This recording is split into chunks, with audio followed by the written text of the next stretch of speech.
This is Jordan Tower with JT News. Make sure you smash that like button, smash that subscribe button. Okay, so we got Jim Jones. Now, he's taking talking points from other people, like academics and other people, saying that Drake not being in the game right now is killing the vibe of music. It is a little bit, but like Jim Jones is so late on these reactions to things. He's interviewing Conway, and he's breaking down the Drake and Kendrick thing, which is obviously a year and a half old at this point. And he's like, who do you think got the better of who? And Conway's like, I think, he's answered this a million other podcasts already. But Conway says, I think Kendrick got the better of Drake because Drake didn't really go to war like he's supposed to. And Drake can now chill and not drop anything for a while because he's super rich. So he doesn't have that pressure of having to drop music and, go tour and stuff like that. Even though he did do that afterwards. But, there's no pressure to drop this album, which I also think is not going to be that great. I don't think Iceman's going to be a great album. Just because we haven't been getting that much great stuff from Drake lately. We got a couple songs on the Some Sexy Songs For You one. For All the Dogs, I didn't really see anything great.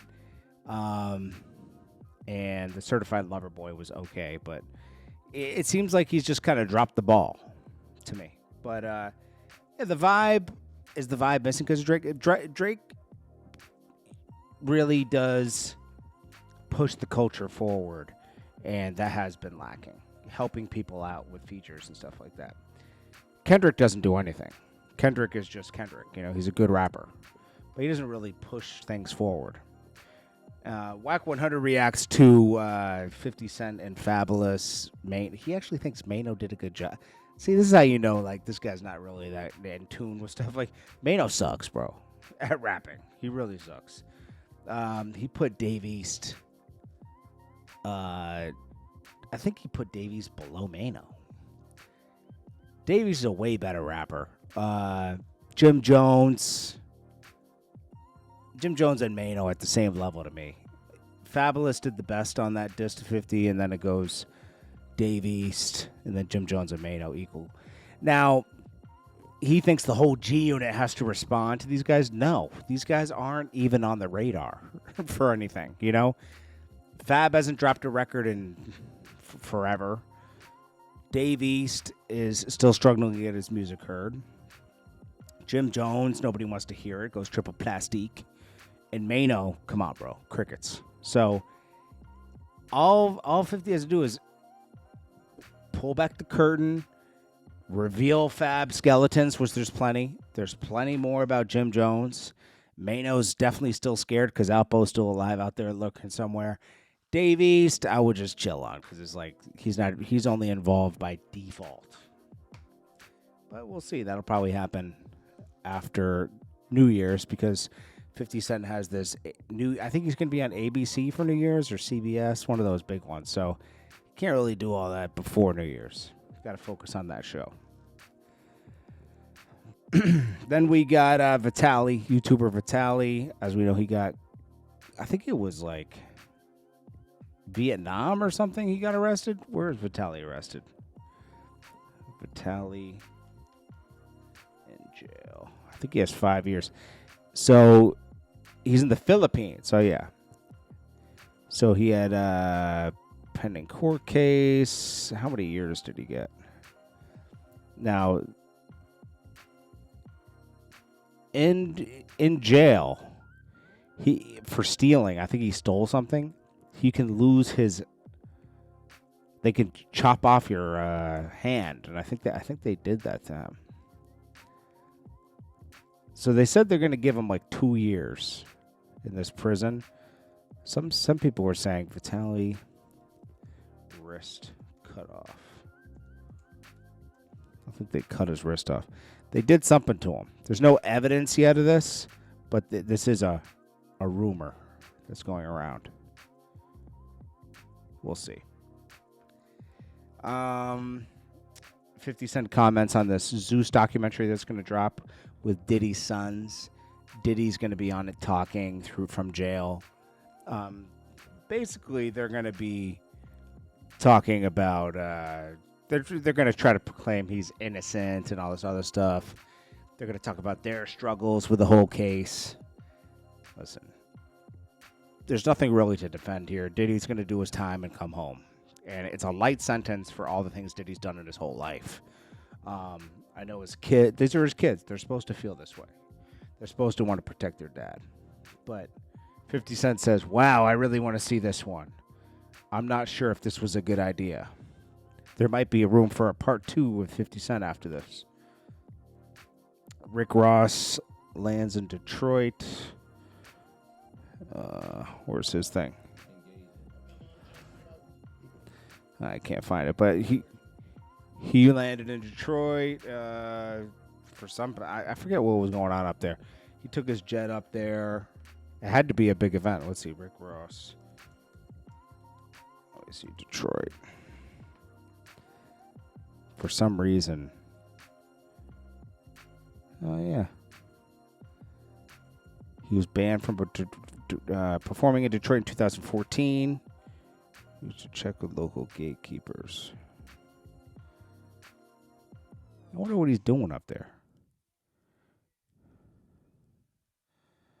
To take your jet to Detroit. That's expensive. And there's no way they're booking him for enough money to do that. Rell, okay, claims he made $2.5 million on features in 1 year. I'm happy for Rell getting his masters back. Him and J.R. Writer, and they're dropping a new album. Did he get $2.5 million in features in 1 year? Well, he was charging about $5,000 a verse back then. So you do the math and think if it's possible. He would have been doing a feature a day, more than a feature a day. I don't think so. Okay, Rell's a known capper. He's like Fat Joe. There's some truth to his. I'm sure he made a lot of money in 1 year. I'm sure he made $500,000. That's possible. Okay. Features, tapes, all kinds of stuff. I'm sure he made $500,000 in 1 year. But Rell always overdoes his income on these interviews. I never thought about it, but it's very weird that Memphis Bleek and Jim Jones sat down and did an interview. I'm going to tell you why. Back in 2006 and 2007, True Life was on Jim Jones' head top. I would say more like 2005. He stole jewelry from Dipset, chased Jim Jones around the city, was talking on every DVD about Jim Jones and jewels, and it was all because of Memphis Bleek. Memphis Bleek would send him after Jim Jones in camera. They had a problem with him, and that was that. For them to sit down later, knowing that Bleek was calling the shots on that, it just shows you how fake the music business is. Everything could be peace and everything, but that was real. Like, people were getting beat up, robbed, everything. And Jim Jones lost. That one he lost. True Life took chains, beat people up, all that. So if I was True Life, I'd be looking at Memphis Bleek like, dude, you're weird. Finesse 2 times gets after G Herbo because in one of his videos he said his girl looks better than Ari, which, to compare her randomly to Ari is weird in the first place. But let's play this. I don't even think I saved that. Did I save it? Nah, he just randomly gets at G Herbo. It's nothing really big. He gets after G Herbo, basically says, you think you're laughing and kikiing under the post, but my girl looks better than Ari. Yeah. Herbo, I see you laughing under the post. Grown baby looking ass nigga. It was funny. Grown man baby looking ass nigga. Fuck you talking about? That shit wasn't funny, nigga. You showing a nigga ass, nigga. That shit different. But I guess you mad because Suge look better than Ari. I ain't, okay. There's no real NG. And let's see, what else we got? I think that's about it. Mississippi rapper CEO Grant tells Mexican restaurant managers to remove the free Boosie thing. I don't know why that's a big thing. And then lastly, Kanye and Kim Kardashian get together for Christmas. They let for the children. Anyways, this is Jordan Tower with JT News. I'll check you guys in the next one. Smash that like button, smash that subscribe button. Peace.